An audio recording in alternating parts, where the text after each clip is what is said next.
I've always liked working with kids. I think growing up I'd had quite a good childhood, so to be able to give back, that was the motivation initially.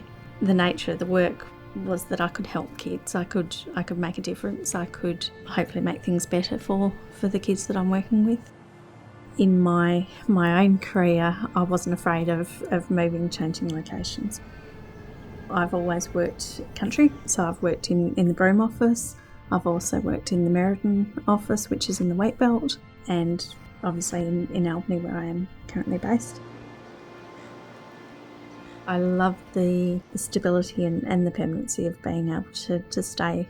It's a good lifestyle, like it's a good office. What you can see out the front of your door as I'm heading out the driveway is just magic. The drive into work, in the winter months, if you're lucky you get to see well before you hit work, and there's not many other places where you can say you do that. Working in child protection I think working in child protection full stop has its challenges. Working in a small town or city, you're not anonymous. You could be dealing with somebody that serves you at the local shop or the cafe. Obviously, we're dealing with people's emotions, and it's heightened emotions. We're dealing with them potentially on the worst day of their life.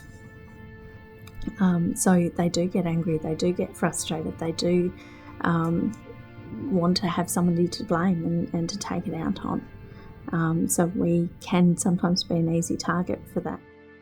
For me, the reward is that you're making a difference. Sometimes that's only a small difference. Sometimes you don't necessarily hear about it till much later, what sort of difference you've made. I remember one of the children that I was working with, I would constantly have to go and pick him up. He was getting into all sorts of trouble at the hostel. Quite often on a Thursday or Friday afternoon, I was having to drive down the 2 or 3 hours to pick him up. And I remember being told afterwards, he said that I made a difference to him. He was more motivated at school because I took the time. I would drop everything to go and pick him up and make sure that he was safe and that he was okay.